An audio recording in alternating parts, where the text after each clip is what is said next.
เข้ามาแล้วช่วงนี้สวัสดีและขอต้อนรับเจ้าเข้าสู่สมาชิกแฟนเพจของสวท.ลำปางกรมประชาสัมพันธ์เจ้า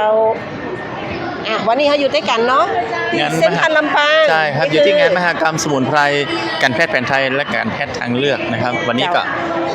ผมหันคนคลึกคลื้นมากนะครับที่มาวันนี้สำหรับวันแรกของงานที่จัดขึ้นนะครับ11 ถึง 14 มิถุนายนนะครับอย่าลืมอย่าพลาดมาที่เซ็นทรัลลำปางกันเนอร์เจ้าและก็ต้อนรับสำหรับท่านผู้ฟังแฟนๆรายการห่วมเคลื่อนห่วมใจก้าวไปกับอบจ.ลำปางเจ้ารายการวิทยุจากองค์การบริหารส่วนจังหวัดลำปางจันทร์ถึงศุกร์ติดตามได้ที่ FM 97 เมกะเฮิรตซ์สวท.ลำปางของเฮาซึ่งวันนี้ท่านจะได้รับฟังบรรยากาศเจ้าของงานมหกรรมสมุนไพรการแพทย์แผนไทยและการแพทย์ทางเลือกจังหวัดลำปางวันนี้เป็นวันแรกของงานใช่ครับช่วงเวลาเนี่ยที่รายการกำลังออกอากาศอยู่ก็คือหลายท่านอยู่ระหว่างการขับรถเลิกงานแล้วเรียบร้อยท่านก็จะได้มาแหวมาแอลมารับบริการจากงานนี้ได้เลยเนาะใช่ครับไปลูกปลาหลานมาเดินแอลแล้วก็พาคุณพ่อคุณแม่มานั่งนวดมานั่งที่นี่มีการแพทย์ทุกอย่างนะครับที่เป็นสมุนไพรทั้งหลายไม่ว่าจะเป็นพอกตาสูบยาพอกเข่าพอกตานะครับ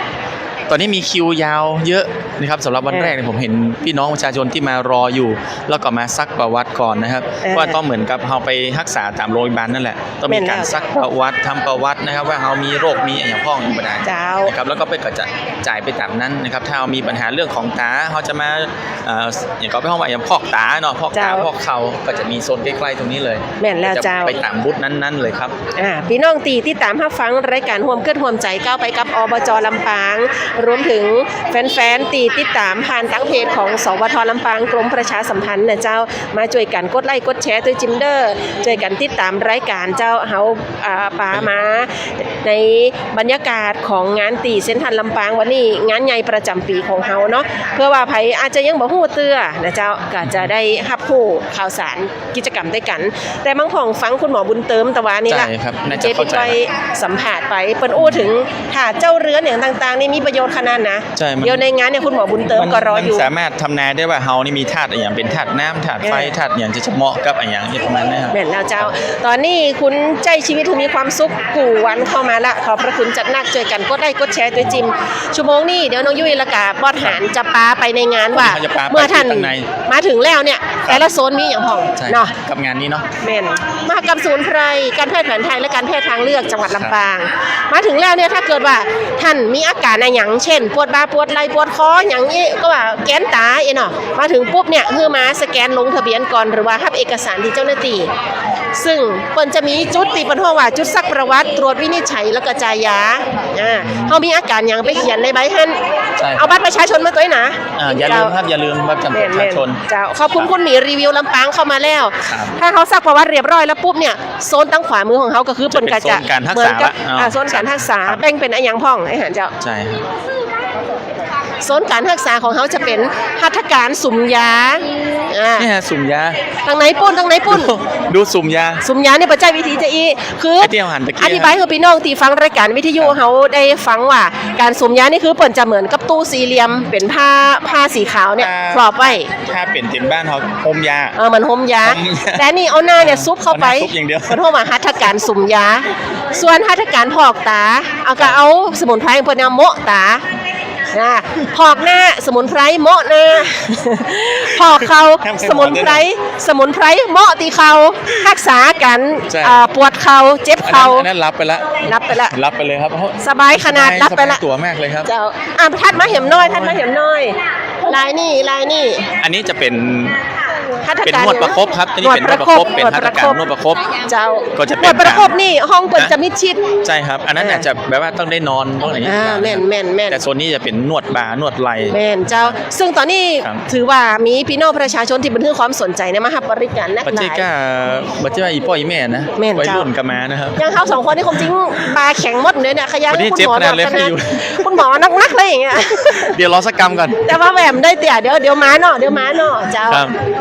เดี๋ยวระวังนี่ช่างภาพของเขาคุณอาทิตย์ตัวมาอย่างที่บอกคือมันจะเป็นโซนที่แบบอาจจะต้องนอนต้องอย่างเงี้ยนะครับบางทีอยากให้หายหันก็ต้องมีผ้ามาบังมาอย่างหน่อยปีมารีแก้วบอกว่าสวัสดีเจ้าที่ตามอยู่เจ้าขอบคุณจันนักเจ้าแล้วก็มีหัตถการซักยานี่ก็ ตั้งไหนปุ่นข้าราชการวงต่อ ใช่ ว อัน ง นี้ ต่อ อั ที่ น เป็ นี้ นว่า จะออกแบบ วงต่อด้วยน้ำหวาย อันนี้ซักยา แม่น หัวหน้า ซัก บล ยา อกกะ เดี๋ยวอันหมอต้องเติมยาหมอต้องเติมยาเขาไปโซนต่อไปดีกว่าไปเขาบางผ่องเนี่ยเพิ่นอาจจะ อันนี้จะเจ็บหน่อย เพิ่นอาจจะใครต้องการความเป็นส่วนตัว ครับ ด้านขวามือเขาสักหน่อย นอนไม่หลับไม่ใช่เรื่องเล็กนะไปสักหน่อยบริหารต้องพูดขวา อัน มื นี้ อ ห ข อ วาม มื โรงพยาบาล สั ไม่ กหน่อย ทราบ เจ้า เป็นยังไงกัน เดี๋ยวจะมาโซนเพเห็น โซนนี้จะมาเริ่มต้นนี้ก่อนกันแล้วกันนะครับขอบคุณครับ นี่ ทางนี้เปิ้นจะเป็นมีปัญ โรงพยา หา บาลแม่ท่า สำหรับ โรงพยาบาลแม่ ที่ ท่า ใครนอนมารับอันนี้ได้เลย เจ้าคุณบรรหารมีปัญหาเรื่องการนอนมารับก็จะ รับ รับดีครับพ่อเนาะโดยเฉพาะการมุดปืนโต๊ะ แม่นมุดเป็นโต๊ะเนี่ยผมรับดีขนาดเลย สอบถามคุณหมอสักหน่อยเนาะสวัสดีเจ้า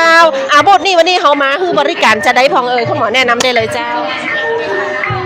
ค่ะสวัสดีค่ะ แพทย์แผนไทยธิตาภานาการจากโรงพยาบาลแม่ทะนะคะ วันนี้เราก็มีตัวยาอบมานำเสนอนะคะ ตัวนี้เป็นยาอบสมุนไพรที่ช่วยในเรื่องของแก้อาการนอนไม่หลับค่ะตัวนี้จะประกอบไปด้วยสมุนไพร5ตัวนะคะ ก็จะมีสมุนละแวงคาโมไมล์ค่ะใบยูคาลิปตัสผิวมะกรูดแล้วก็รากแฝกหอมนะคะ ตัวนี้จะช่วยในเรื่องของคนไข้ที่นอนหลับไม่สนิทหลับกลางดึกตื่นกลางดึกบ่อยๆอย่างเงี้ยค่ะจะทำให้หลับลึกขึ้นค่ะ โอ้ แล้วก็เรามี2แบบนะคะ อีกแบบหนึ่งก็จะเป็นแบบถุงหอมค่ะ จ้ะ อันเนี้ยสามารถเอาไปแขวนไว้ในห้องหรือวางไว้ข้างหมอนนอนได้เลย จะเป็นน้ำมันหอมระเหยค่ะทำให้คนไข้นอนหลับได้ดีขึ้น โอ้นี่สำหรับคนรับอยากต้องมาแหวบูดนี่เลยนะเจ้าคุณบรรหารบอกค่อยมีปัญหาเรื่องของการรับสักเท่าใดจะมีปัญหาของการคนป้ารับ จะรับกลางวันจะรับกลางวันมากกว่า คือเป็นสมุนไพรที่เขาสามารถเอาไปใจที่บ้านได้เลยเนาะอันนี้เป็นลักษณะตู้อบเป็นลักษณะตู้อบนะเจ้า คืออันนี้อบในนี่เลย อบ เนาะ ทั้งตัวเลยค่ะ ทั้งตัวเลยเจ้าอันนี้เขาสามารถไปย่าได้ที่บ้านเลยก็เจ้าคุณหม ใช่ อ ค่ะสามารถทำได้ที่บ้านเลยค่ะ ถ้าบางของเปิ่นซื้อสมุนไพรไปแต่เปิ่นบ่มีชุดอบจะอีนี่เขามีจำหน่ายด้วยก็เจ้า ตู้อบแบบนี้ซื้อได้ทั่วไปเลยค่ะชาวตามร้านในช้อปปี้อะไรอย่างนี้ก็มีค่ะ แล้วก็ถ้าไม่มีจริงๆให้ทำแบบข้างหน้าเจ้าเนี่ย นี่คุณบรรหารกำลังสาธิตพี่น้องเจ้าเข้าไปในตู้อบ เดี๋ยวถ้าสลบอยู่ในหันนั่นอย่างนี้รับเราก็บอกออกค่ะสุดออกมาอยู่นะหอมเนาะหอมเนาะ ถ้าเกิดไม่มีตู้อบนะคะคนไข้สามารถทำวิธีนี้ได้ อ๋อเอาเป็นแบบนี้ ก็คือการ แบบ ล นี้ ง ก็ ยา มี ค่ะ โอเคเขาเอาไปสูดควันแบบดมเอาจะอีกก็ได้ จริงๆคือมันเอาเข้ากับระบบทางเดินหายใจ ใช่ เขาอย่าง ค่ะ เดียวเล ถู ย ก เนาะ ต้องค่ะ ครับ แต่ว่าอันเนี้ยมันจะได้ทั้งตัวมันจะช่วยเรื่องของการปวดเมื่อยคลายกล้ามเนื้อได้ด้วยค่ะเพราะมันอบทั้งตัวเนาะแต่ถ้าเป็นตัวเนี้ยเขาเรียกว่าการลมยามันจะสูดเข้าระบบทางเดินหายใจโดยตรงเลย อันนี้จะทำให้น้ำมันหอมระเหยเข้าในร่างกายได้ดีขึ้นใช่ค่ะ ชุดหนึ่งราคาประมาณตัวใดเจ้าหมอ 50 บาท 50 บาท โอ้ต้องจัดแล้วต้องจัดแล้ ครับ วโอ้ เดี๋ยวจะกลับมาแวะเวียนครับ ดี๋วจะแวะนะเจ้านะขอบคุณเจ้านักเจ้าคุณหมอเจ้าขอบคุณเจ้านี่ ยานอนรับชุดละ50อย่าลืมเลย ได้เลยโรงพยาบาลเมทะเอาไปต่อตะกี้ได้ยินปวดหนวดตอกเส้นอยู่นี่วะปวดได้ยิน ดังป๊อกๆแป๊กๆเนี่ยคุ้นๆก่อน โรงพยาบาลเจหมโรงพยาบาลเจหม เจ๊ห่มค่ะ ผมสปะยาผมส สปะยา คุณสันบอกว่า แก้แก้นใจมีกอยวะ แก้แกนใจ ต้องกระป๋องเขียวแล้วแก้แกนใจเลย ผมสปะยาในที่นี่คืออย่างเปล่าได้ยินเสียงปักกับพี่น้องบำบัดเจ้าเป็นดนตรีบำบัด ผม แล้ ส ว ปายามีอบสมุนไพรนะเจ้า เจ้า อย่างนี้ เมียอย่างยำพองคุณหมอแนะนำได้เลย มีอบสมุนไพรเจ้า แล้วก็มีประคบหินร่อนนะเจ้าแล้วก็มีการปรับสมดุลฐานทั้งสี่เจ้า ด้วยการตอกเส้นพอกเข่าพอกตาแล้วก็แหกนะเจ้า คุณหมอสุพรรณเจ้าเป็นคนแหกเจ้า นี่เจ้า สัมภาษณ์คุณหมอสุพรรณได้เจ้า คุณหมอสุพรรณกำลังทำการรักษาอยู่เลย สวัสดีครับยินดีต้อนรับ แล้วก็มีภูมิปัญญา ของโรงพยาบาลเจ้าห่มนะครับ เรามาในนามของห่มสปายาแล้วก็โรงพยาบาลเจ้าห่มนะครับ วันนี้นะครับเรามีทิตะบำบัดเนาะมาร่วมด้วยนะครับโดยใช้ของสลอซอซึงอูเหนือกันได้นะครับเนาะสลอซอซึงพร้อมกับตอกเส้นล้านนาเขานะครับ เจ้า ตอกเส้นล้านนาเขามาบำบัดนะครับ เจ้า เดี๋ยวผมจะตอกเส้นนะครับพร้อมกับดนตรีคือฟังนะครับ คือคุณหมอสา มี ธิ จั ต งหวะ เลยเนาะ ก็มีจังหวะเข้าตัวนะครับ เวลาเปิ่นตอกไปนี่เปิ่นมีจังหวะของเปิ่น แม่นแล้วครับ แม่ แล้วก็คนถูกตอกก็จะฟังเพลง เจ้า นะครับจิตไปอยู่ที่เพลงแต่ขายอยู่ที่ผม อัน เพราะ ล่ะ ผมตอกเส้นผ้าใบขาย นี่ คี เจ้า คีตะบำบัดจิตนะครับบำบัดจิต โอ้ โอเคนะครับ หน้าลูบนต่อไปบนฟังเพลงไปตัว แม่นละครับ เพิ่นว่าคีตะบำบัด แล้วมีเห็นตัวนะ อ เจ้าม ยาสปะ คือการตัวนี้เจ้ามาดูดิแจมือด้วยขี้ผึ้งนะเจ้าขี้ผึ้งสมุนไพรเจ้าเป็นการแบบอย่างก็นิ้วล็อกเจ้า น้องเทียน เจ้าเป็นเพียงขี้ผึ้งเจ้าแต่ว่าเขาใจสมุนไพรตุยลองดูได้นะเจ้าใจอุ่นๆเจ้า แล้วบัตรคิดเงินก่อน ประมาณสัก 15-20 นาทีเจ้าแล้วมันก็จะคลายออกเจ้าแต่ก่อนอื่นนี่ก็คือการทำนิ้วล็อกคุณหมอสุพรรณเปิดก็จะเคลียร์นิ้วเคลียร์พังผืดก่อนนะเจ้าเคลียร์ออกทั้งหมดก่อนเจ้าแล้วสุดท้ายก็คือมาแจนี่ล็อกไว้เจ้าพอล็อกไว้แล้วก็จะให้ความร้อนเข้าไปซึมเข้าไปในเนื้อในมือเขาเนาะเจ้าจะช่วยคือคลายจากตีเขาได้เคลียร์พังผืดออกแล้วจะช่วยเสริมเพื่อนิ้วล็อกได้หายเลยเจ้า การแพทย์ อาหารก่อน เจ้า แม่นรักษา ใส่ นิ้ ส ว มุ ล็อน ก ไพรเจ้า นี่เจ้าเปิ้นจะมีอุณหภูมิอย่างของเปิ้นนี่ต่างหากเลยนะ อุณหภูมิได้ตัว เช็คอุณหภูมิได้ ที่ อุณหภูมิได้ตัว ประมาณ60 เจ้า เจ้า พออุ่นๆเจ้าเดี๋ยวสักพักก็จะออกเจ้า จะลองมาเป็นเทียนไข่เนาะ เจ้า โอ้เป็นว่าจะอี ก็คือตัวพาราฟิน อ่า พาราฟินเจ้า เจ้า พอเสร็จเรียบร้อยแล้วมือจะนุ่มตัว โอ้เป็นว่าจะนี่วิธีการรักษาบางเทื่อเขาบ่เคยหันเอาว่าเปิ้นอยากจะอี นิ้วล็อกก็จะหายจะคลายเลยเจ้า เลยพี่น้องที่เป็นนิ้วล็อกเจ้าพี่น้องตั้งบ้านไผที่ฟังรายการความเคลื่อนความใจก้าวไปกับอบจลำปางอยู่มาได้เลยเดี๋ยวเพิ่นเป็นคุณหมอเพิ่นมีการ เป็น สา น้ำ ธิ ตะ ต กี้ ตัว นี่ อ๋อคือจะต้องมีเอาจะไข่น่ะ จะใครจะถู โอ้ เจ้า อย่างอีอย่างขอบคุณลำปางขับขี่ปลอดภัยช่วยแชร์รายการให้ตัวเนอร์เจ้าขอบคุณจัดนักจอยคุณมีรีวิวปีมาลิแก้วครับชมอยู่เจ้า วนพันโพ อ้าวท่านพันโพชูเกียรติมีโฉมก็มาตัวทักษาอย่างใจเดี๋ยวไปถามลุงโบกันเอาละขอบคุณจะนั่งเลยเจ้าคุณหมอ ครับ เจ้า แล้วมันจะต้องมี ยินดีนี่คือสายใจโฮมพี่น้อง จะต้องควรต้อง มาตั้งหลายพี่เอ็มสักหน่อย ครับผม เมท่าไปแรกของแจโฮมกำลังตอกตามจังหวะดนตรีเลยเหมือนเดิมนี่นะแล้วก็ท่านโพชูเกียรติของเขาก็กำลัง ย่อง ลุงโบ เลย นี่ลุงโบครับลุงโบสนใจยังห้อง ลุงโบต้องสัมผัสสักหน่อยลุงโบมางานวันนี้รู้สึกว่าสนใจเรื่องอย่างเป็นพิเศษ เรื่องเกี่ยวกับอะไรสุขภาพของเราเนี่ยเนาะ สุขภาพ พวก จ้ะ เส้นเอ็นพวกอะไรเนี่ยนะ ค่ะ เกี่ยวกับของแบบโบราณอย่างตอกอย่างเนี้ยครับ รับบริการไปบ้างหรือยังวันนี้ ยังครับอยากจะมารับบริการรอคอยอยู่ครับรอคิวอยู่ครับ แล้วก็เรื่องเกี่ยวกับเห็นเขาทำจะไปสอบถามเรื่องสายตาเนาะ อ๋อ เรื่องปิดเนี่ย พอกตาพอกตา เราคนวัยรุ่นเนี่ยเราต้องทำตาเนี่ยครับ ใช่ค่ะทำตาใส ทำให้ตาใสนะครับ อืม สด ทำตาใส ชื่นนะครับ เจอจออย่างนี้นะครับ ครับ ดูจอบ่อย ใช่เราเล่น เล่นโทรศัพท์เยอะดูจอเยอะ ใช่ครับ ลุงโบอย่าลืมไปที่ ครับ พ่อค้านะครับ ไปมองตาต้องไปครับมองตาแล้วก็จะไปซื้อเกี่ยวกับสมุนไพรเอาไปปลูกไว้ เราต้องพึ่งสมุนไพร เหมือนเจ้า เพื่อสุขภาพของเรา เนาะ ใช่แล้วต้องพึ่งสมุนไพรก็ได้เนอะ เจ้า อย่า ลุง เงี้ย โบ ครับ เชิญชวนสักหน่อยสำหรับพี่น้องที่ฟังรายการอยู่ ครับเชิญชวนทุกท่านครับมีเวลาว่างมานะครับที่เซ็นทรัลนะครับ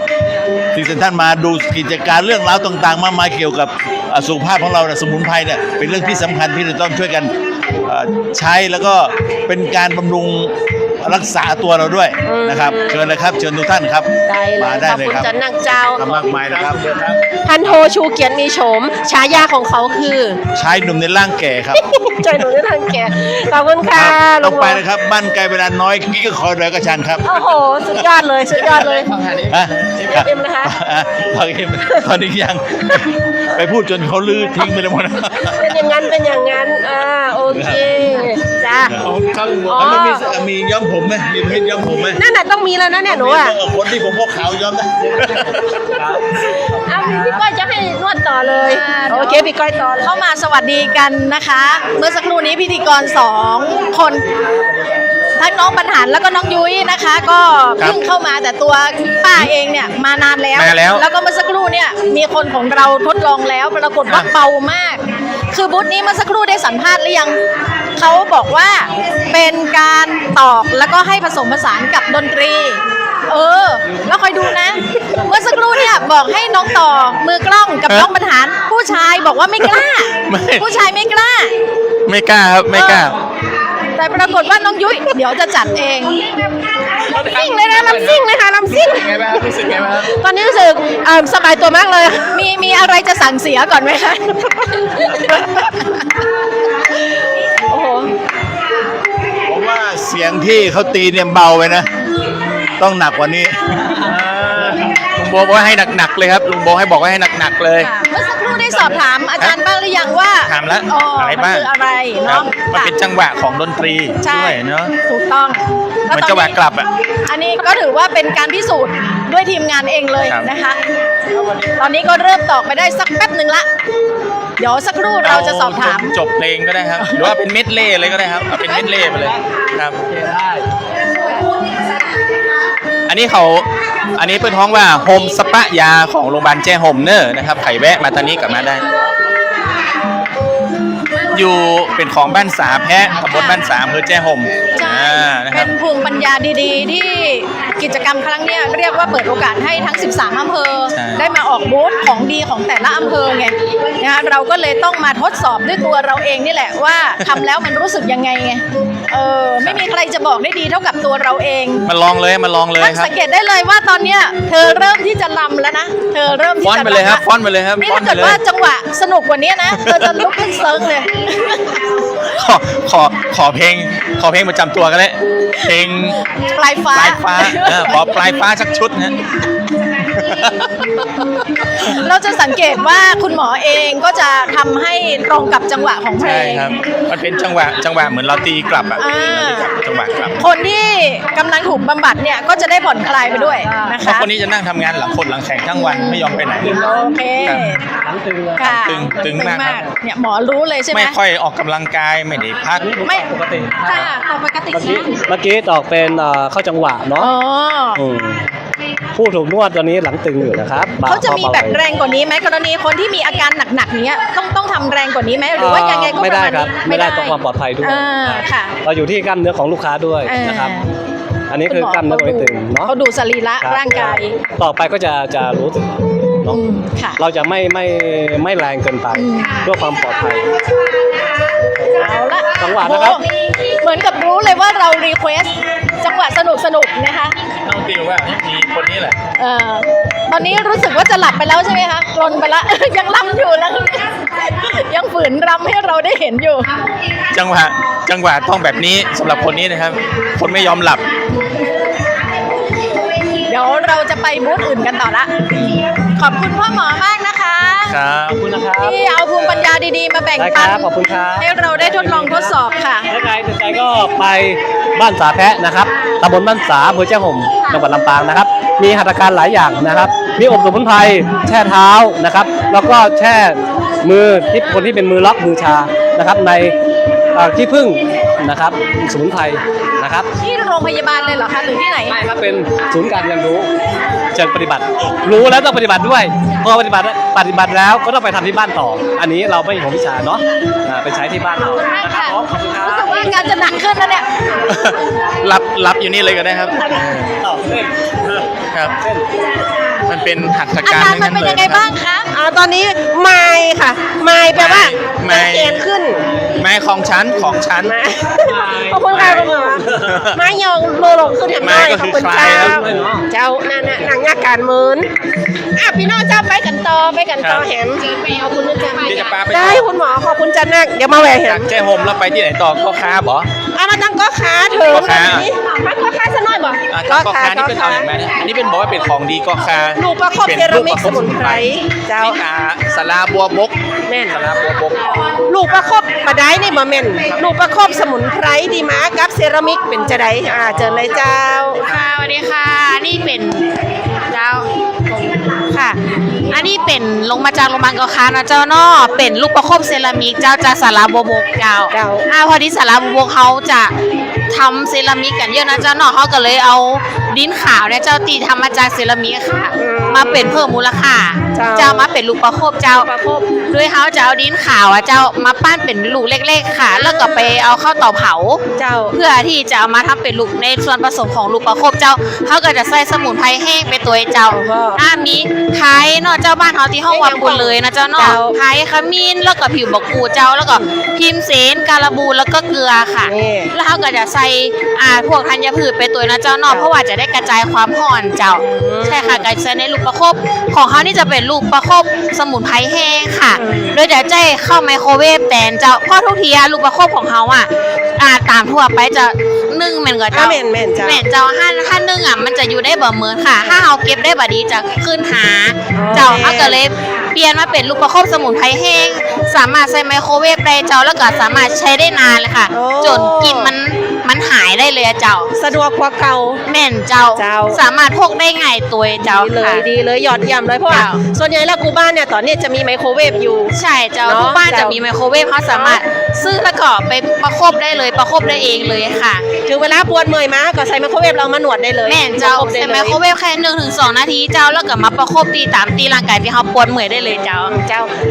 ก้อนหนึ่งหรือว่ากล่องหนึ่งเขาขายอยู่ที่ตัวใดเจ้า 150ค่ะ 150สามารถจ่ายได้กี่ครั้งเนาะ โอ้ใจจนกินสมุนไพรหายได้เลยค่ะ เจ้า โอเค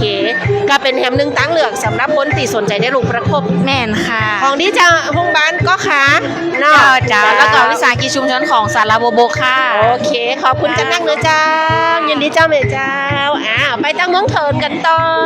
พอเรียกเมืองเถินเสียงสะท้านบรรหารสุริยาของเขามาตั้งอำเภอเถินแน่นอนว่าอุ้ยดีเจพี่หนิงมาพอดี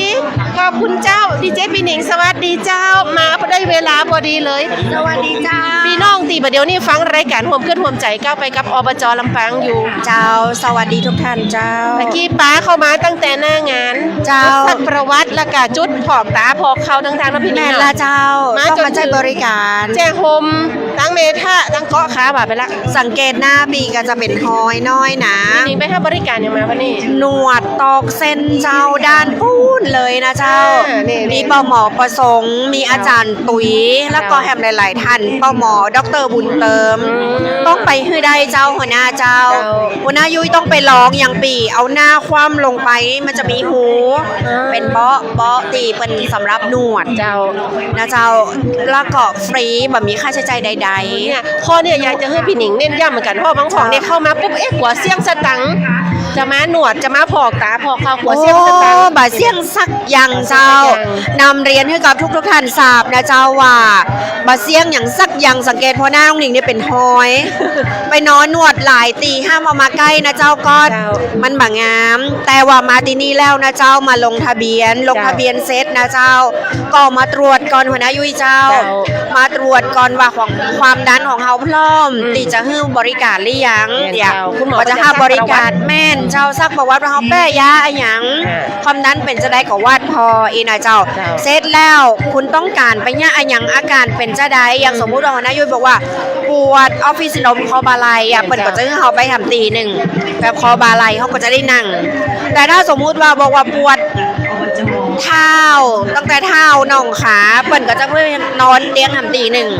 นะเจ้าคือบริการได้หมดแล้วที่สำคัญเจ้าเคยบ่งเต้าด้วยน้ำไหวหรือยัง ยังเลยเจ้า ท ทุกอย่างฟรีแบบมีค่าใช้จ่ายมาได้เลยนะเจ้าตอนนี้นักข่าวสื่อมวลชนหลายแขนงเลยที่เปิ้นมารวมกันลุงโบนี่ตบมือ แม่นเจ้า อันนี้บรรท้องว่าขี้ตาบำบัดจากโรงพยาบาลแจ้โฮม เจ้า เจ้าแล้วก็มาใจบริการนวดแล้วเปิ้นก็ข้อตามเพลงข้อตามจังหวะ เจ้า ไผ่ตีได้ยินเสียงก้องเสียงกลอง แล้วก็เต้นไปตัวเนี่ยอันนี้ต้องมาที่นี่เลยอำเภอแจ้โฮม นวดไป โรงพยาบาลก็ค้ามันก็มีประคบเนาะ หลายอย่างเป็นเชี่ยวชาญนักลายนะก็ค้า จ้ะ แล้วก็แฮมหลายๆตีเจ้า โดยเฉพาะรพสตในสังกัดอบจลำปางเขามีแพทย์แผนไทยนักเลยทีเดียวเพื่อบริการทุกท่านนะเจ้าแฟนรายการฟรีแบบมีค่าใช้จ่ายใดๆทั้งสิ้นเลยเจ้าคณะเจ้า เขาจะมียาวไปจนถึงวันที่14เลย เจ้า ซึ่งเจ้าว่าตั้งแต่เปิดบูธมาตั้งแต่เปิดห้างเนี่ยวันนี้วันแรกเนี่ยคึกคักตลอดทั้งวันนะเป็นอีก โอ้ นะ โหตั้งแต่มาเปิดห้าง เจ้า ปีหนิงมาก่อนจะรายการตีเอาสมทเซตกลับมาปุ๊บ เจ้า มาเปิดมารอกันตั้งลุ่ม นะเจ้าพอมันเปิด 11 โมงปั๊บนะเจ้าขึ้นมาคนนักขนาดเจ้า แต่พิธีเปิดจะมีวันที่ 13 อ่า นะ แม่นๆเจ้า เจ้าอันนั้นเป็นอีกมาเป็นพิธีกรกับเชิญชวนแฟนรายการก็มากันนัก ได้เลยได้เลย ๆมีการประกวดลาบวันพุกลาบปะแควน แม่นแม่นแม่น วันพุกต้องลีลาต้อง เจ้า คือหลายอย่างเล นี่ ย ยายกินแก้วเน้แล้วนะจะมาแล้วนะ มา เนี่ย จิ้มลาบ มาจิ้มลาบ แม่กินแก้วต้องมาเจ้ามาจิ้มลาบแล้วแหมปอเจ้ามาพอลีลาเป็นลาบ เห็นเจ้า บอกแควนถือว่าเป็นพืชเศรษฐกิจแล้วก็เป็นพืชสมุนไพร อืม ตีต้องบอกว่าทั่วประเทศเป็นยอมห้าบโดยเฉพาะการการันตีจากคณะแพทยศาสตร์มหาวิทยาลัยธรรมศาสตร์ กับศาสตราจารย์ดรเภสัชกรหญิงอรุณพรอินทรัตน์ อ๋อ ท่านมาด้วยตัวของท่านเองแล้วมาทดสอบทำการวิจัย ว่าของเขาเนี่ยมีผลิตภัณฑ์ทางยา มีบรรเทาวัสคุณทางยานักที่สุดสกัดออกมาแล้ว เพราะฉะนั้นเขาก็เลยชูท่านตรงรัฐลงสุนทรนายกองค์การบริหารส่วนจังหวัดลำปางก็ถือว่าเรื่องเนี้ยนอกจากสมุนไพรอื่นๆที่เขาประชาสัมพันธ์มาโดยตลอดแล้วปีนี้เขาก็เลยชูบอกแควนก็เลยมีลาบมะแขวนหอม นี่ จะลีลาปั่นใดจะสะอาดขนาดไหนจะล้ำปั่นใดหอมขนาดไหนก็มาจิ้มกันวันพุธ แม่นเลยเจ้ามาจิ้มได้กันได้ในงานนี่ ใช่ แล้วก็มารุ่นพอลีลาของผู้เข้าประกวดแข่งลาบวอดหานี่คนนี่ชอบได้เนื้อลาบด้วยนะ อันชอบลาบอะอย่างนะเจ้า เป็นลาบจิ้นควายครับครับ แต่พอดีมันผูกเป็นแข่งลาบหมู ลาบ เป็นว่าลาบฟานอีกอะลาบอย่างก็ ลาบควายครับ ลาบกวางครับอีแบบ ควายนะ ฮะไม่ใช่ลาบฟานนี่ก็จริงๆอันบ่ฐานว่านี่ก็ทะยะลาบฟานนะเจ้าบ่ใจจิ้นกวางเนาะก็นึกว่าเก้งเองบ่ใจกันเจ้าเนาะบ่ใจเนาะ ทางสวทเนี่ยผมมักหลัก อ๋อ ไปกินลาบหมูกัน บะหมี่เข่ากินมาได้ เจ้าสัดน้อยขินมาได้ เจ้ามันอ่อนไปเนาะมันเหนียวนะเจ้าเนาะอันนี้ก็ถือว่ามาพอได้วันผูกส่วน13เจ้าหัวหน้าเจ้า เจ้า เปิ้นจะมีการประกวดหนูน้อยสมุนไพร นี่ 7 ขวบเป็นต้นไปเปิ้นจะแข่งขันตั้งแต่เช้าซื้อ11 โมงพอช่วงบ่ายมีพิธีเปิด เจ้า เปิ้นก็จะมอบรางวัลให้กับหนูน้อยสมุนไพรเพราะฉะนั้นใครที่สนใจมารุ่นมาเชียร์มาชมก็เชิญได้ ได้เลยเจ้านี่คือไฮไลท์แต่ละวันของงาน ใจแล้วเจ้านอกจากในแต่ละวันก็มีประกวดมีแจกมีแถมมีสปาสเปด เจ้าคือคักขนาดงานวันนี้เนาะ ที่หันเป็นงานของ รวบรวม รอแล้วสุดเกี่ยงไง เอาล่ะส้มเกลี้ยงสักหน่อยบ่เจ้า ย่างอย่างเจ้า ยาหอมยาลม อ๋ออันนี้แบบพลาดกับมาได้นะหัวหน้าเจ้า เจ้า กติเขาประชาสัมพันธ์ในรายการตลอดนะเจ้ากับบูธของโรงพยาบาลเถิน มันเผิน นะเจ้าส้มเกลี้ยงฉ่ำน้ำตกงามโป่งคามขลังวังหินอ่อน เจ้า เปิ่นบอกว่าถ้าเอาอู้คำขวัญเถินได้เปิ่นจะเฮืออย่างก็เจ้า จะเฮืออย่างก็เจ้าหมอบส้มเกลี้ยงให้เลยนะเจ้านะ คนเดินใครหัว นี่จะมีแก้วมะขามมาตัวนะครับบนพรุ่งนี้ เจ้า เราจะมีแก้วมะขามมาช่วย วันนี้จะได้เป็นผลิตภัณฑ์ของที่ทำจากส้มเกลี้ยงของพื้นเมืองนะครับพื้นบ้านแล้วก็พรุ่งนี้เนี่ยมีแก้วมะขามมาเสริมตัวที่เป็นของขึ้นของสังกีของเมืองเถินครับผมครับ แล้วเราวันนี้มีอย่างมาโชว์เจ้า นี่เป็นชาครับ ชามีชาชมชาครับแล้วเป็นยาดมส้มเกลี้ยงครับผมอันนี้เป็นนวัตกรรมจากกำไมเพิ่งมาปีแรกนะครับปีหน้าจะนำเสนอเป็นน้ำยาบ้วนปากข่อยหัวหน้า อ๋อ เลยครับ มีน้ำยาบ้วนปากด้วยกระเจ้าหัวหน้าแนะนำสักหน้อยหนึ่งเป็นไทยชื่ออะไรยังไงหัวหน้าเจ้า โอเคค่ะ ปีนี้อำเภอเถินมาเหมือนเดิม เจ้าน นะคะ มีผลิตภัณฑ์เดิมที่เอามานำเสนอเพิ่มเติมสำหรับ คนที่พลาดโอกาสไปในปีที่แล้วนะคะ เจ้า มีชาหอมชูใจเหมือนเดิมเลย เราแนะนำให้จิบชาตามการ เจ้า ค่ะ โดยมีส่วนผสมของส้มเกี้ยงอบแห้ง ก็จะมีกลิ่นหอมอ่อนๆของเปลือกส้มเกี้ยงและเนื้อส้มเกี้ยงนะคะ แล้วก็เปลือกส้มเกี้ยงเรายังมาทำเป็นยาดมนะคะ เจ้าย าดมส้มเกี้ยงจะได้หอมสดชื่นนะคะ แต่ปีนี้ผลิตภัณฑ์ที่เราทำมาเพิ่มนะคะนำเสนอเพิ่ม เนื่องจากว่าข่อยเป็นสมุนไพรที่มีอยู่ทั่วไปเลยในอำเภอเถิงมีค่อนข้างเยอะนะคะเราก็เลยคิดนำเสนอเอามาทำเป็นน้ำยาบ้วนปาก เจ้า วันนี้ก็เอาตัวอย่างหรือวิธีการทำน้ำยาบ้วนปากค่ะ ให้ผู้ที่มาชมนิทรรศการนะคะ ได้มาศึกษาวิธีการทำน้ำยาบ้วนปากด้วยตัวเอง ง่ายๆเลย แค่นำเปลือกข่อยการพูอบเชยชะเอมเทศนะคะต้มเคี่ยวประมาณ 15 นาที เสร็จแล้วก็ใส่เกลือเข้าไป ค่ะ นะคะ คนให้ละลายจากนั้นก็ทำเป็นน้ำยาบ้วนปากได้แล้ว ถ้าใครมาทำก็หมายถึงเอากลับบ้านได้เลย อ๋อวันนี้เรามานำเสนอก่อน อ๋อค่ะ สามารถเอาไปกลับไปทำเองได้ที่บ้านค่ะ ค่ะโอ้ถือได้ว่าน่าสนใจเลยนะคะที่อำเภอเถินนะคะ ก็ประชาสัมพันธ์ให้ตลอดวันนี้ได้มาเห็นของจริง ได้ค่ะ สำหรับคุณผู้ฟังที่เราฟังอยู่ทางสวทลำปางก็สามารถมาที่เซ็นทรัลลำปางได้ 11 จนถึง 14 มิถุนายนนี้นะคะ มาที่ ยินดีค่ะ บูธยาดมส้มเกลี้ยงที่หลายคนสนใจก็มาที่โรงพยาบาล อ เถิ ยาก น จะมาทำเวิร์กช็อปยาดมเองได้นะคะ โอ้โหมีเวิร์กช็อปด้วย มีเวิร์กช็อปทั้ง 4 วันเลยค่ะ ถ้าสมมุติว่าใครทำแล้วก็คนนั้นก็เอากลับบ้านได้เลย ได้ค่ะยินดี ค่ะขอบคุณมากนะคะ ขอบคุณค่ะ อันนี้โรงพยาบาลเถินนะเจ้าบูธโรงพยาบาลเถินนะเจ้าอันนี้พี่น้องเมืองเถินใช่แล้วเจ้า อันนี้ก็เป็นคนเถินเนอะ อันนี้ก็เป็นคนเถินอันนี้ก็เป็นคนเถินเหมือนกันสังเกตคำขวัญปีบัได้พิษเลยนะ ฮะ คำขวัญเถินปีบัจิพิษ อย่า เจ้า อืม ป้อฐานพิษก็ คนเถินพูดหรอ เออ เถินไง คนฐานลงอ้ว นะคนเถินนะ คำขวัญเถินนะ เอาละ เอาละ ลือชาแล้วกับนั่น ใจ เลย ที่ไหน พอดีเนาะ เจ้า แต่ที่ตังเถินนี่อึงนักนะนี่ครับ เจ้าอันนี้เปิดเป็นคนเถินเจ้าแต่บรรทองความขวัญมาได้กะเดียวเขาจะไปฮือส้มเสียสักหน้อยเนาะเจ้าเนาะตังสวทลำปาง ใช่ ส้มเกลี้ยงฉ่ ส้มเลี้ยงของพี่แอวอะ ำน้ำตกงามโป่งขามคลังวังหินอ่อน เอออะไรอย่างนั้น วังหินอ่อน วังหินอ่อน ใช่โป่งขามคลังวังหินอ่อนนะเป็น อันนี้ปี ประหัน เป็น กับโรงงานเถินปีหนึ่งเป็นคนเถิน หันก่อนน่ะใกล้จะถึงเถินวันนี้ไอ้อย่างก็ ที่แม่เตี้ยนะ หินอ่อน ครับ นะเจ้าอันนี้ก็ถือได้ว่าทำหลายๆตีมาบูธนี่ อันนี้เป็น เรียบร้อยเลยยัง อันนี้ ครับ ปลาหมอจันของเฮาเจ้านี่นะ คือโด่งดังไปทั่ว NBT ไปทำแล้วนะเจ้าบอสหารเจ้าปลาหมอสวัสดิ์คุณชุมพูหรือว่าปลาหมอจันสวัสดีเจ้า สวัสดีครับ ปลาหมอถือเลยอีปอถือเลย ครับ วันนี้อีปอเอาอย่างมาโชว์ปลาล่นปลาเหลือ อ๋อครับก็มียาต้มครับยาต้ม เจ้า สมุนไพรครับยังตัวนี้ไหนครับ นี่คือยาละลายไขมัน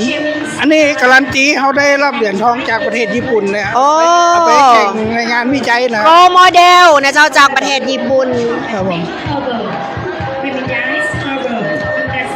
อันนี้ เจ้า อันนี้นะครับคือมันจะรักษาได้หลากหลายเนาะแล้วอันนี่คือยามะเร็งที่เปิดมากันนี่โรคไตครับแล้วมีพวกยาดม ยาดมลูกประคบ น้ำมันนวด โอ้ อันนี้ร้องหัวหน้ายุ้ยเจ้าตีหัวหน้ายุ้ยได้มันโอ้ยจัดเหมาะแม่ น้องเป็นรองจำน้องหนวดนอนกูคืนเหมาะ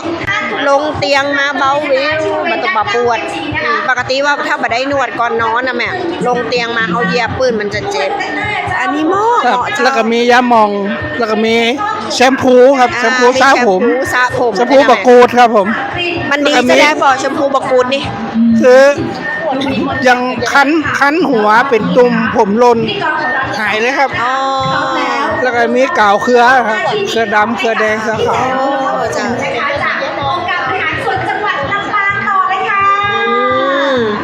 นักหลายขนาดเลยนะเจ้ามาจิ้มได้เลยแล้วอันนี้เราติดปอ อั ต้ น ม นี้ เนี่ย ยา อย่าง ต้ม ไร ละ เจ้า ลายไขมันเนะครับนี่กินได้เลยครับ อ๋อยาต้มละลายไขมันก็มี ครับผม ไผ่เป็นไขมันในเส้นเลือด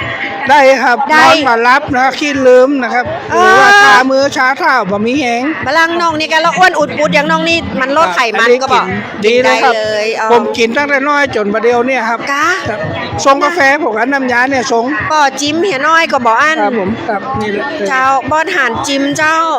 กาแฟน่ะมันกาแฟ กินง่ายๆครับผม เหมือน กิน ว่า ไม่ ละ ยาก ลายไข กิน มั มัน นปัจจัยยาครับ ทั้งไขมันในเส้นเลือดและไขมันแบบอ้วนอุดปุดอย่างปีหนิงเนี่ยแอนลอง จิ้มหมดเลยครับ บอนหานจิ้มได้เลย อันนี้เหรอ ครับ อันนี้เป็นตำรับครับคือตำรับก็คือครับจื่อมันลดไขมัน แต่จริงๆแล้วมันรักษามาพึ่งได้เลยครับผมทุกอย่างครับได้อะครับได้หมดเลย จิ้มดูครับกินง่ายล้ เป็นจะไดเจ้า มันมีความเป็นแบบเหมือนเขากิ่งไม้ต่างๆ แล้วก็มีพวกใบไม้กินแบบนั้นเลย กินมาได้ฉุนกินง่ายครับกินง่าย ำครับกินง่ายๆแล้วอ่อนคนใหญ่กินได้ครับ ออกหวานนิด แม่น ๆออกหวานนิดๆนะครับ มันมีอย่างห้องครับพ่อ ลักๆของมันก็คือที่เป็นพระเอกของมันก็คือ หัวเลือดในที่มันไปละลายริมเลือดนะครับ หัวเลือดไหนเอง ครับมันเป็นหัวครับอยู่บนดอยครับมีแต่ปีบ้านที่เดียวที่อื่นจะมีดอยที่อื่นจะมี ที่ไหนครับที่ไหน ฝั่งโป้งฝั่งซ้ายครับ ปางโป่ง ข้าง ปาง ชัด ทรายโอ้อันนี้เนาะแม่น หัวเลือดไหน หัวเลือดใน หัวเลือดไหนมีที่ปางโป่งปางทรายที่เดียว ครับลองจิ้มพอได้ครับ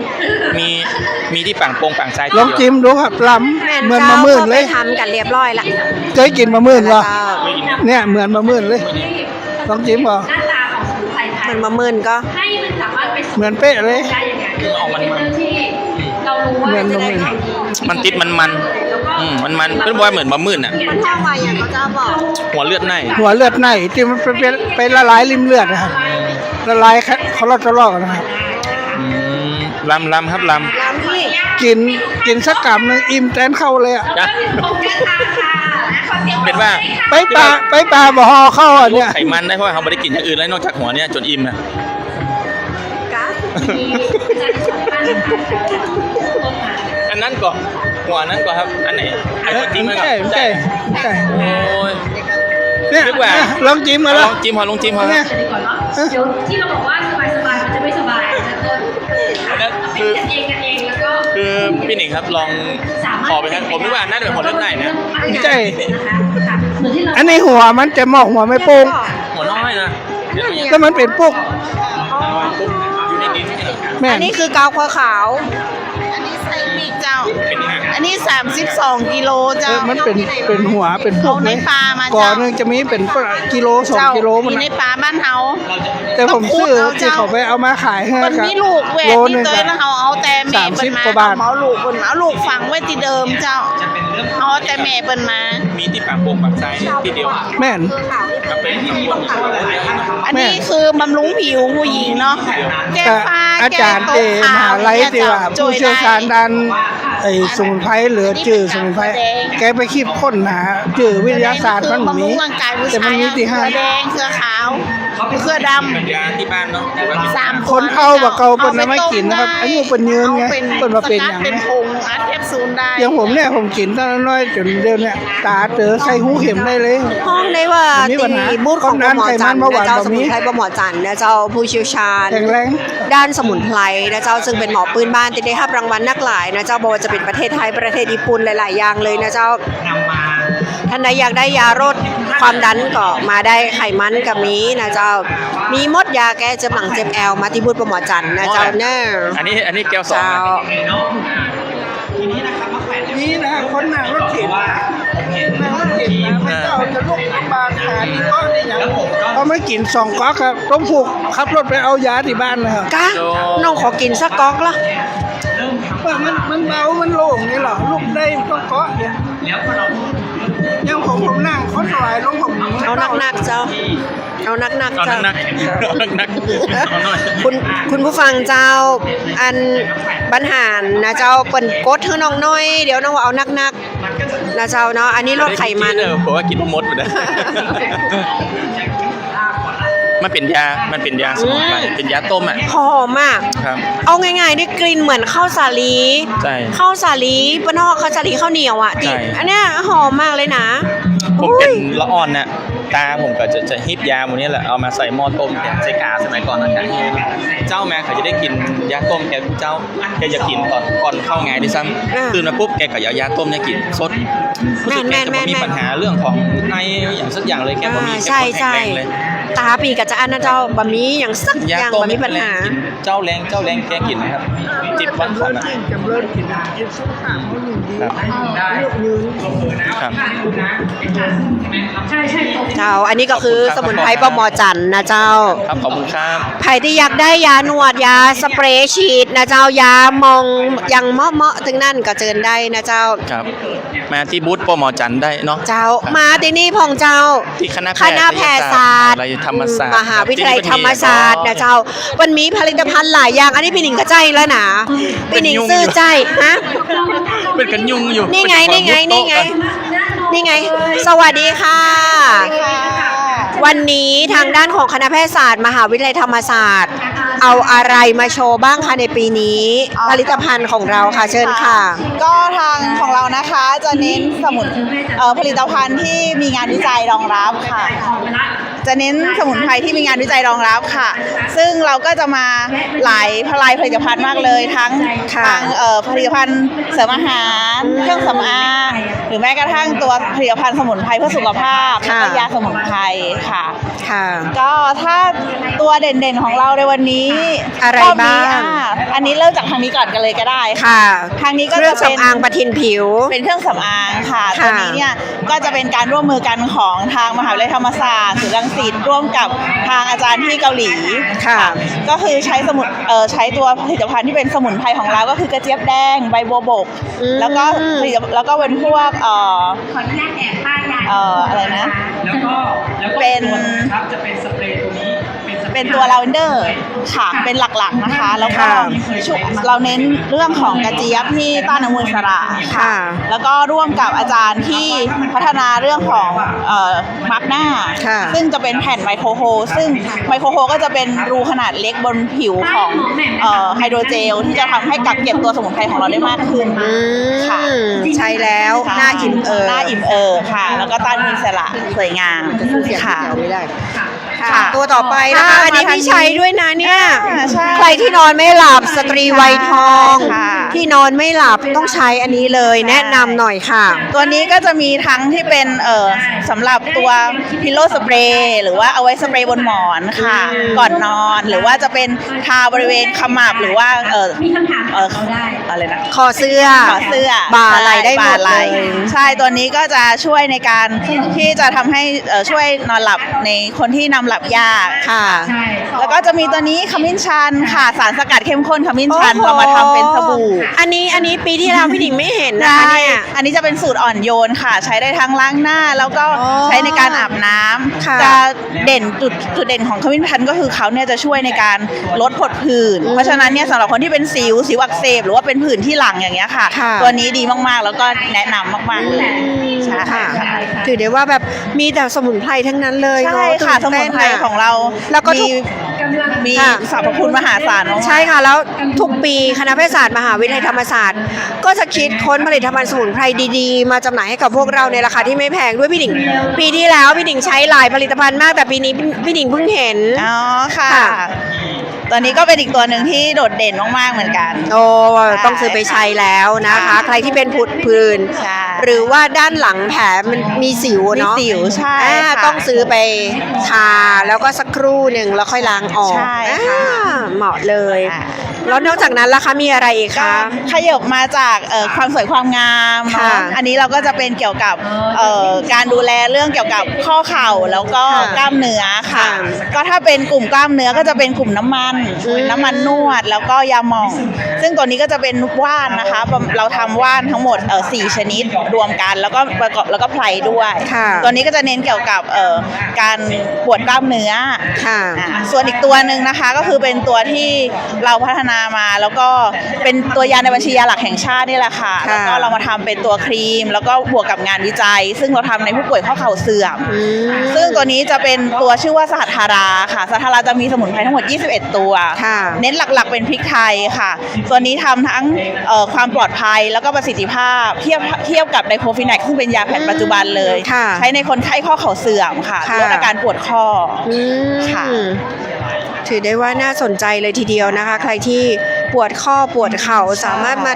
ซื้อได้เลยได้ลองใช้ดูนะคะแล้วจะติดใจได้ค่ะจะลองใช้ก่อนแล้วเดินได้นะคะแล้วก็ติดใจก็กลับมาใช่ใช่เหมือนพี่หนิงไงซื้อไปปีที่แล้วลองใช้แล้วก็ประทับใจหลายๆตัวเลยนะคะนอกจากนั้นก็มีแบบยากินด้วยใช่ถ้าเป็นกลุ่มเสริมอาหารนะคะตัวนี้เนี่ยเราจะเน้นเกี่ยวกับการบำรุงสุขภาพสมดุลร่างกายของผู้หญิงของผู้ชายแล้วก็สำหรับคนที่นอนหลับยากพี่หนิงก็จัดการไปหมดแล้วนอนหลับดีมากๆใช่ค่ะจะเพิ่มรอบเขาเรียกว่าความสมบูรณ์ของรอบการนอนหลับใช่ค่ะดีมากๆเลยหลับนิ่งต่อไปค่ะก็กระเจี๊ยบอะไรนะคะตัวนั้นพี่ก็ซื้อนะดันโลอ่ะใช่ค่ะใช่เป็นกระเจี๊ยบแดงค่ะตัวกระเจี๊ยบแดงเนี่ยก็จะเป็นตัวที่เราทำวิจัยไปจนถึงคนไข้ที่เป็นความดันโลหิตสูงค่ะซึ่งคนไข้ที่เป็นความดันโลหิตสูงระดับเบื้องต้นนะคะเขาสามารถที่จะใช้กระเจี๊ยบก่อนได้ในการที่ยังไม่ต้องเริ่มยาแผนปัจจุบันเพราะฉะนั้นเนี่ยก็เป็นอีกทางเลือกหนึ่งสำหรับคนที่อยากชะลอการใช้ยาในช่วงต้นก่อนหรือว่าคนที่ใช้ยาอยู่แล้วแต่ว่าคุมความดันยังไม่ได้ยังไม่อยากเพิ่มระดับยาก็สามารถที่จะมาลองใช้ตัวกระเจี๊ยบแดงได้จริงๆสามารถใช้น้ำกระเจี๊ยบต้มก็ได้ค่ะเพียงแต่ว่าการต้มกระเจี๊ยบเนี่ยต้องใช้ความข้นที่สูงแล้วก็อันนี้ไม่ต้องเลยเราเป็นสารสกัดเลยเป็นสารสกัดเข้มข้นอย่างแน่นอนช่วยให้สะดวกมากขึ้นแล้วก็ระดับยาในเลือดคงที่เพราะว่าในทุกๆวันจะได้ระดับยาที่เท่ากันเจ้าสำหรับทุกท่านนะเจ้ามีอย่างจะถามนะเจ้าสามารถพอตังไล่สดของสวทลำปางได้นะเจ้าสอบถามเข้ามาได้เลยนะเจ้าขอบคุณธรรมศาสตร์นะคะขอบคุณค่ะเจ้าก็ถือได้ว่าท่านใดตีมาเซ็นทรัลนะเจ้าบ่พลาดตีจะมางานนี่นะเจ้ามหกรรมสมุนไพรการแพทย์แผนไทยการแพทย์ทางเลือกขององค์การบริหารส่วนจังหวัดลำปางนะเจ้าบนเวทีก็จะมีอันเป็นห้องว่าเสวนานะเจ้าถือได้ว่าเป็นเรื่องดีเลยทีเดียวนะเจ้ากับเสวนาต่างๆเนี่ยท่านใดตีอยากใครถามอยากใครฮู้นะเจ้าในเรื่องใดหรือฟังในเรื่องใดก็สามารถเข้ามาได้ทุกวันเขาก็จะมีสิ่งดีๆบนเวทีการเสวนาเรื่องต่างๆเกี่ยวกับสมุนไพรมาให้กับทุกท่านได้ชมกันนะเจ้าส่วนนั้นผูกนะเจ้าวันที่12ก็จะมีการแข่งขันลาบสมุนไพรบะแขวนหอมนะเจ้าก็ถือได้ว่าชูในเรื่องของบะแขวนของลำปางเฮาเจ้าเพราะฉะนั้นนะเจ้าบดีลืมเนอะมาลุ่นมาเชียร์หมู่บ้านของเฮานะเจ้าแล้วก็เพื่อนฝูงของเฮาตีมาแข่งขันลาบนะเจ้าแล้วก็วันที่13ก็จะมีการแข่งขันประกวดหนูน้อยสมุนไพรลูกหลานไทยมาแข่งก่อนด่วนเลยนะเจ้าหลังพิธีการเปิดก็จะมีการมอบในเรื่องของรางวัล 5,000 4,000 3,000 นะเจ้าชนะเลิศ 5,000 บาทรองชนะเลิศอันดับ2ลำดับ1นะเจ้าก็ 4,000 บาทรองชนะเลิศอันดับ2ก็ 3,000 บาทก็คืออุ้งยังไงว่าที่1ที่2ที่3 5 4 3 2 1ก็คือ5,000 4,000แล้วก็3,000นะเจ้านี่คือรางวัลต่างๆบอกว่าจะเป็นลาบสมุนไพรแล้วก็ในเรื่องของประกวดหนูน้อยสมุนไพรนะเจ้ากับงานมหกรรมสมุนไพรการแพทย์แผนไทยการแพทย์ทางเลือกองค์การบริหารส่วนจังหวัดลำปางนะเจ้า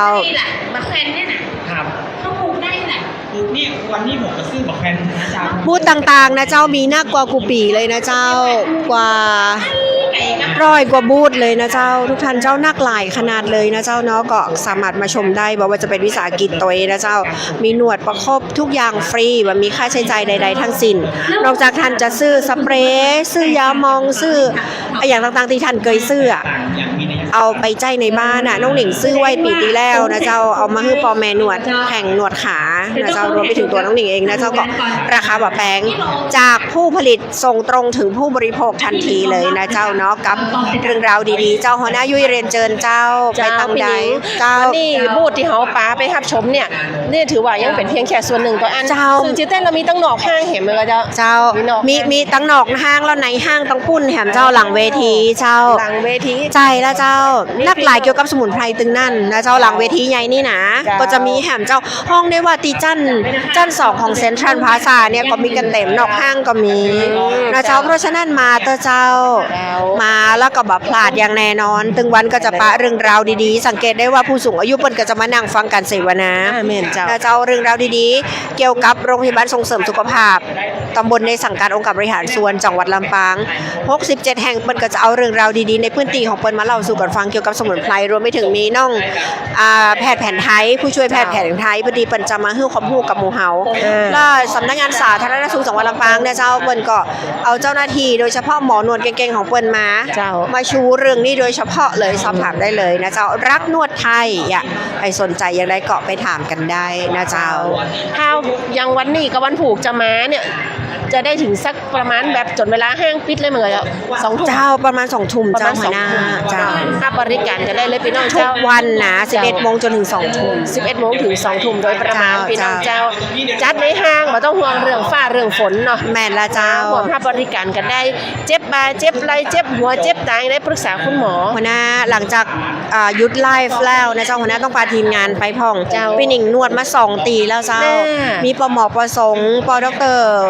บุญเติมปิงวงศ์ เจ้า นะเจ้าหมอตุ๋ยหมอเก่งๆทั้งนั้นหลายๆหมอนะเจ้าเพิ่นคอยให้บริการรวมไปถึงแพทย์แผนไทยในสังกัดอบจลำปางแฮมนะเจ้านักหลายจะพอกตาพอกเข้าบ่งต่อด้วยน้ำหวายก็ยังต่อคิวได้นะเจ้า ได้เลย ใครติดตาฟ้าฟังก็เจิญได้นะเจ้าฟรีแบบมีค่าใช้จ่ายนะเจ้า เอาบัตรประชาชนมาลงทะเบียน แม่นเอาบัตรประชาชนมาลงทะเบียนเหีย เจ้า เจ้า ปีนี้คือเต็มอกเต็มใจเพราะว่าโต๊ะลงทะเบียนอ่ะเป็นรองรับคนได้นัก เจ้า เนาะแล้วกับบริการแต่ละบูธเนี่ยคือบ่ต้องกอนประเจิดลำไปเปิดมีผ้ามานกัน แม่นเหมาะเจ้าหัวหน้าได้หันแล้วเนาะ เจ้า เตียงนอนอย่างสะอาดสะอ้าน เห็นแล้วเจ้า ก็เดี๋ยวถ้าปิดไลฟ์แล้วก็เดี๋ยวพี่หนิงจะพาไปนวดนะเจ้าเนาะ ได้ หัวหน้าต้องนวดสักเตือเนาะ เจ้า เคยนวดก็เจ้า ตะกี้นี่กายของตังโรงพยาบาลแกหม เจ้า เปิดนวดแบบคีตะ อ๋อ บัดเดียวแล้วนะ ใช่ค่ะคีตะบำบัด มาพร้อมกับเสียงดนต ต รี อกไปตัวเต้นไปตัวหนา ตั้งเลยเป็น ถ้าหัวหน้าชอบเต้นชอบเสียงจะเอี้ยต้องไปมุมนี้แล้วละเจ้าโรงพยาบาลใจโฮม ลุงโบตะกี้กับฟ้อนเป็นตัวหันอยู่เยอะ อ้าวลุงโบเป็นคนนวดก็คนถูกนวด ๆคนถูกนวด คนถูกนวดอย่ามาฟ้อนไปตัวให้ห ฟ้ อ อนไปเลยมันม่วนขนาดนี้ลุงโบว่า คนตอกกระเต้น คนตอกกระเต้น คนถูกตอกกระเต้น เต้นด้วยกันแล้ว อ๋อ ลุงโบนะกำแรกนี่มันจะเป็นอย่างเดียวบ่เจ็บบ่เมื่อยเตี้ยแต่ เจ้า พอนวดแล้วเจ็บขึ้นกว่าเก่าเพราะหยังก็ตัวเก่า เจ้า ฟ้อนตัวจะ อ๋อ ฟ้อนตัว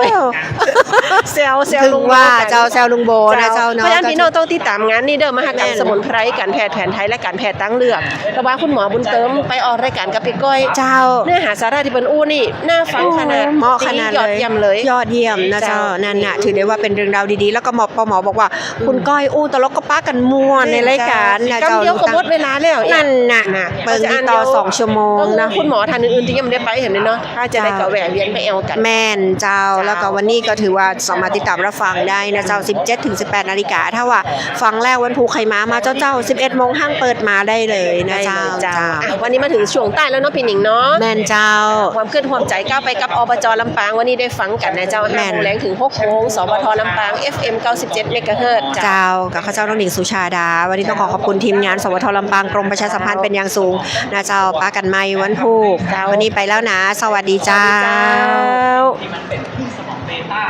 ไปนวด จะพาไปจองคิว แต่พอมันเป็นผลิตภัณฑ์ที่ก่อนนอนละ